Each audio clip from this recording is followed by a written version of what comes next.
सकता। क्यों नहीं हो सकता? कितने गृहस्थ ऐसे महापुरुष हुए हैं जो विरक्तों के आगे निकल गए, विरक्तों के आगे निकल गए। कितने ऐसे गृहस्थ हुए भरे पड़े हमारे इतिहास में जो आए, एक से एक महापुरुष हुए जो विरक्तों के आगे, विरक्त खड़े होकर उनका आदर करते थे, विरक्त खड़े होकर के उनके आगे हाथ जोड़ते थे। ये हम लोगों की कमी है। अच्छा, हम अंदर राधा राधा जप रहे हैं तो कोई गृहस्थी में बाधा है क्या? रसोई बना रहे राधा राधा राधा राधा राधा, पोछा लगा रहे राधा राधा, फावड़ा चला रहे राधा राधा, व्यापार कर रहे राधा। ये हमारी बेईमानी है, ये हमारी बेईमानी है कि हम अपने को गृहस्थ मान करके और भगवान से विमुख हो जाते हैं। ये मत कहो कि हम गृहस्थ हैं तो हम भजन नहीं कर सकते। भजन तो कर सकते हैं प्रभु। तो फिर गृहस्थी में क्या है? तुम्हारे 4-5 लड़का बच्चा होंगे, हमारे 500 हैं। बताओ ना, बहुत सरल है। हाँ, तुम्हारी गृहस्थी में 5-7 लोग होंगे, यहाँ 500-700 है, 500-700 लोग हैं जिनका रोज भोजन सुबह शाम दोपहर। तो कितनी बड़ी हमारी गृहस्थी, तुमसे बढ़ के गृहस्थी है।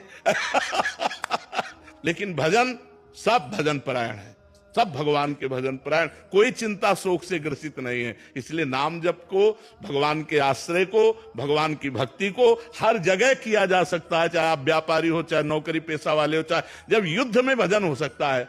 मामन स्मर युद्ध च, तो फिर और काम भजन नहीं हो सकता। जो गति एक सन्यासी को होती है वही गति एक गृहस्थ को होती है, सच्चाई से चले, ईमानदारी से भजन करते हुए, अपने धर्म का पालन करते हुए। एक तपस्वी थे कश्यप जी, उन्होंने बड़ी तपस्या की एकांत में।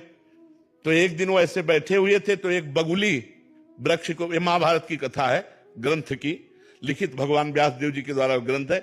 ऊपर वो बगुली ऐसे हग दी तो वो ऐसे देखे, वो भस्म होके गिर गई, आग लग गई बगुली में, क्योंकि वो क्रोध से देखे ना, उनको लगा हम बहुत सिद्ध हो गए। अब वो एक घर में गए, गृहस्थी के घर में, और भिक्षाम दे। तो नौबधू निकली, उसने कहा महाराज कुछ मिनट ठहरिए, मैं अभी भोग प्रसाद कुछ आपको लाती हूं।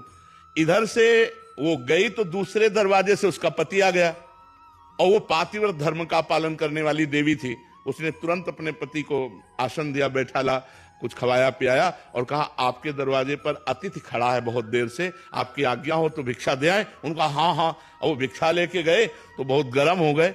उनका इतनी लेट कैसे हो गई? तो उनका भगवान हमारे पति आए थे, तो महात्मा का कोई आदर नहीं। तो उनका तुम हमको वृक्ष की बगुली मत समझना कि तुम्हारी दृष्टि से हम भस्म हो जाए। अब ये घटना केवल वही जानते थे, दूसरा कोई जानता नहीं था। अब उनके होश उड़ गए। तो उनका देवी आप ये कैसे जान गई?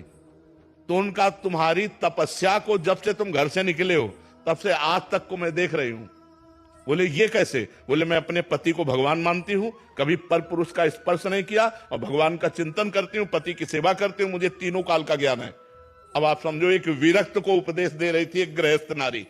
आज भी हम पल किससे रहे? गृहस्थों से ही तो पल रहे। तो गृहस्थी धर्म कोई साधारण धर्म समझते हो क्या?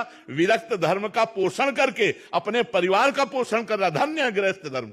लेकिन गृहस्थी में पापाचरण छोड़ो, भगवान का नाम जप करो, धर्म से चलो, तो गृहस्थी धन्य हो जाए। अब शराब पियो, मांस खाओ, पराई स्त्री से व्यभिचार करो, गंदी गंदी बातें करो, तब तो नरक का रास्ता है, चाहे कोई भी हो, गृहस्थ हो चाहे विरक्त। अपने अपने धर्म से चलो तो हम सब पहुंचेंगे एक ही पिता के घर।